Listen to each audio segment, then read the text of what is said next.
السلام علیکم ورحمۃ اللہ وبرکاتہ۔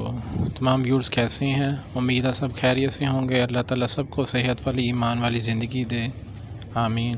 Welcome back to online Quran classes.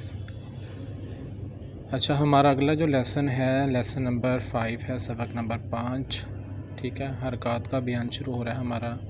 حرکات کیا ہیں اس کے بارے میں مختصر آپ کو میں تھوڑا سا بتا دیتا ہوں، پھر انشاءاللہ ہم اس کے اوپر جو مشق ہے اس کی پریکٹس کرتے ہیں، اور کوشش کیا کریں ویڈیو کو زیادہ سے زیادہ شیئر کریں اور ویڈیو کو مکمل آخر تک دیکھا کریں تاکہ آپ کو جو اس کا لیسن کا مکمل فائدہ حاصل ہو۔ اچھا، حروف کی جو پہچان ہے یہ آپ کے سامنے لیسن جو ہے 5 اس کا امیج ہے۔ حروف کی پہچان مختلف شکلوں کے ساتھ کرانے کے بعد حرکات کا بیان ہے، ٹھیک ہے۔ حرکات کے ساتھ حروف کی ادائیگی کی پہچان ہو جاتی ہے، جیسے زبر ہے، زیر ہے، پیش ہے، میں سے ایک ایک کو حرکت اور حرکت والے حرف کو متحرک کہتے ہیں۔ مطلب جس حرف کے اوپر حرکت ہوتی ہے، زبر، زیر، پیش، اس کو متحرک کہتے ہیں۔ اور اس کے اور بھی 2-3 نام ہوتے ہیں۔ زبر کو جو ہے فتحہ کہتے ہیں، زیر کو کسرہ کہتے ہیں، اور پیش کو ضمہ کہتے ہیں۔ یہ بھی آپ اپنے نالج کے لیے اپنے ذہن میں رکھیے گا۔ اس کے بعد زبر کا بیان ہمارے پاس شروع ہو جاتا ہے۔ زبر کی علامت یہ والی ہے، اوپر ہوتی ہے، ٹھیک ہے۔ اس کے بعد اس کو پڑھتے وقت حرف کو آپ نے نہ لمبا پڑھنا ہے، نہ جھٹکا دینا اور نہ مجہول پڑھنا ہے، ٹھیک ہے، بلکہ حرف کو بہت ہی نرمی کے ساتھ ادا کرنا ہے۔ اس کے بعد ہدایت نمبر 1 آپ پڑھ لیں۔ اس کے اوپر لکھا ہوا ہے کہ پر پڑھے جانے والے حروف کی ادائیگی میں ہونٹ گول نہ ہوں۔ جو مطلب پر پڑھنے سے مراد یہ ہے کہ جو حروف موٹے پڑھے جاتے ہیں ان کو جب آپ نے پڑھنا ہے تو آپ نے ہونٹوں کو گول نہیں کرنا، ٹھیک ہے۔ ہدایت نمبر 2 بہت اہم پوائنٹ آپ کے لیے، اس کو ذرا دھیان سے۔ اکثر لوگ اس کے اندر غلطی کرتے ہیں، کئی لوگوں کو اس بارے میں پتہ نہیں ہے۔ جس الف کے اوپر زبر، زیر، پیش یا جزم ہو وہ الف نہیں بلکہ حمزہ ہوتا ہے، ٹھیک ہے۔ ہم موسٹلی جو ہے اس کو الف کے اوپر زبر آئے تو اس کو الف زبر آ پڑھتے ہیں، یہ غلط ہوتا ہے۔ وہ مشق کے اندر انشاءاللہ آپ کو بتاؤں گا، لہٰذا اس کو حمزہ ہی پڑھائیں۔ الف صرف وہ ہوتا ہے جو حرکت یا جزم کے بغیر یا اس سے پہلے زبر پہ ہو، ٹھیک ہے۔ اس کے بعد ہدایت نمبر 3 زبر کو اتنا مت کھینچیں کہ الف مدہ کی آواز پیدا ہو جائے، جیسے با زبر با سے با زبر الف با، ٹھیک ہے، نہ بن جائے۔ اور نہ اتنا جلدی پڑھیں کہ اس کے اندر جھٹکا آ جائے، جیسے با زبر الف با، الف کے اوپر ہے جزم، ٹھیک ہے، تو اس کو پڑھیں گے تو وہاں پہ الف کے اوپر جب بھی جزم آتی ہے تو حروف کے اوپر جھٹکا آ جاتا ہے۔ تو نہ ہم نے حرف کو نہ لمبا کرنا ہے، نہ ہم نے اس کو جلدی میں پڑھنا ہے، نارمل مطلب مقدار کے اندر پڑھنا ہے۔ تو جھٹکا بھی نہیں دینا جس سے حروف با سے جو ہے با زبر الف با ہی رہے۔ اس پر جو ہے ہم نے توجہ کرنی ہے، اور کوشش کریں جو اپنے بچوں کو پڑھائیں وہ بھی اس چیز کے اوپر زیادہ سے زیادہ پریکٹس کروائیں۔ تو ہم آگے مشق کی طرف جاتے ہیں، ٹھیک ہے۔ اس کو میں پڑھتا ہوں، آپ ذرا دھیان سے توجہ کے ساتھ سنیے گا۔ اعوذ باللہ من الشیطان الرجیم،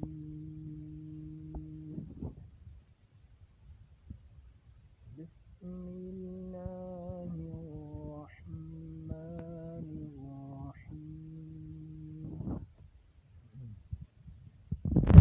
آگے جو ہمارے پاس ہے لیسن، اس کی میں پریکٹس کرتا ہوں، اس کو آپ سنیں توجہ کے ساتھ اور بار بار اس کی مشق کی پریکٹس کریں۔ با زبر با، تا زبر تا، ثا زبر ثا، جیم زبر جا، حا زبر حا، خا زبر خا، دال زبر دا، ذال زبر ذا، را زبر را، زا زبر زا، سین زبر سا، شین زبر شا، صاد زبر صا۔ اس کے بعد آگے یہ زا زبر زا، طا زبر طا، ظا زبر ظا، عین زبر ع، غین زبر غا، فا زبر فا، قاف زبر قا، کاف زبر کا، لام زبر لا، میم زبر ما، نون زبر نا، واو زبر وا، ہا زبر ہا، حمزہ زبر آ، حمزہ زبر آ، یا زبر یا زبر یا۔ اس کے بعد آگے ہمارے پاس قاعدہ نمبر 1 جو ہے، اس کو ذہن میں رکھیے گا، بہت اہم قاعدہ ہے اور بہت اچھا پوائنٹ ہے۔ اکثر لوگ قرآن مجید پڑھتے ہیں تو اس کے اندر غلطی کرتے ہیں۔ جس را کے اوپر زبر ہو اس را کو آپ نے موٹا پڑھنا ہے، ٹھیک ہے، باریک نہیں پڑھنا۔ جس را کے اوپر زبر ہو آپ نے اس کو موٹا پڑھنا ہے، جیسے آمارا، حمزہ زبر آ، میم زبر ما، آما، را زبر را، آمارا۔ جب را کے اوپر زبر آئے گی تو آپ نے اس را کو کیا پڑھنا ہے؟ پر پڑھنا ہے، موٹا پڑھنا ہے۔ ہجے کرنے کا طریقہ اسٹوڈنٹس کو بتائیں جو مطلب کہ آغاز سے قاعدہ پڑھ رہے ہیں۔ ہجوں کرنے کا موسٹلی ہمیں طریقہ بھی نہیں پتہ ہوتا حروف کے۔ جب آپ نے ہجے کرنے ہیں، آپ اسٹوڈنٹس کو جو ہے چھوٹے لیول پہ جو ہے بچے قرآن پڑھ رہے ہیں تو ان کو آپ نے کس طریقے سے حروف کے ہجے کروانے ہیں وہ آپ اس کے اوپر غور کریں۔ میں آپ کو کیسے بتاتا ہوں، آپ اس کی کے مطابق اس کو فوکس کیجیے گا۔ جیسے ہے فا زبر فا، را زبر را، فا را، دعا زبر دعا، فا را دعا، ٹھیک ہے۔ پہلے دو حروف ہیں، ان کو پڑھا، پھر تیسرا حرف ان کو پڑھا، پھر تینوں کو ملایا، فا را دعا، ٹھیک ہے۔ اس کا جب ہم وقف کریں گے تو کیا ہوگا؟ فاراد۔ ہر قاعدے کے آخر کے اوپر ایک ہدایت ہے، وہ آپ کو نیچے پتہ چل جائے گی۔ ہر قاعدے کے ساتھ آپ نے وقف کا جو رول ہے وہ لازمی سیکھنا ہے، ٹھیک ہے۔ یہ کیونکہ بہت ضروری ہے ہمارے لیے، کیونکہ قرآن مجید کی جب بھی ہم تلاوت کرتے ہیں کوئی بھی آیت ہے، اس کو جب ہم آیت کو پڑھتے ہیں اس کے لاسٹ کے اندر گول سا نشان آتا ہے، ٹھیک ہے، آیت ختم ہونے کا، تو اس کے اوپر کوئی نہ کوئی حروف ہوتا ہے لاسٹ میں، زبر ہے، زیر ہے، پیش ہے، دو زبر ہے، دو زیر ہے، دو پیش ہے، کوئی بھی علامت آ سکتی ہے۔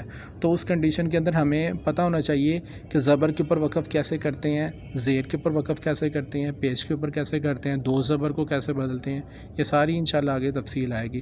تو زبر کے اوپر جب بھی آپ نے وقف کرنا ہے، فارادہ وقف ہے، دعات کے اوپر زبر ہے، تو جب آپ نے وقف کرنا ہے تو دعات کے اوپر آپ ساکن ہو جائے گا، دعات جو ہے اس کے اوپر جزم آ جائے گی، ٹھیک ہے۔ اسی طریقے سے اگلا جو ایک اور مثال آپ کو دے دیتا ہوں ہجوں کے والے سے، زا زبر زا، عین زبر آ، زا، میم زبر ما، زعم، اس کا وقف کیا ہوگا؟ زعم، ٹھیک ہے۔ اسی طریقے سے بار بار ان جو ہے حروف کی جو پیچھے آپ کو بتا چکا ہوں، بچوں کو پریکٹس کرائیں اور ان کو حروف کو پڑھنے کی عادت بنائیں۔ انشاءاللہ جو اسی سبق کی لیسن ہے کی مشق ہے، اس کی لیسن کی مشق انشاءاللہ ہم اس کے اگلے نیکسٹ لیسن کے اندر اس کی پریکٹس کریں گے۔ تو آپ کوشش کریں گے جو پچھلا لیسن آپ کو میں نے یہ بھی پڑھایا ہے اس کی بار بار پریکٹس کریں، کیونکہ پریکٹس بہت ضروری ہے۔ تو جو اس کی مشق ہے انشاءاللہ ہم نیکسٹ لیسن کے اندر جو ہے تفصیل کے ساتھ اس کی پریکٹس کریں گے۔ اللہ تعالیٰ آپ کا حامی و ناصر ہو۔ السلام علیکم ورحمۃ اللہ وبرکاتہ۔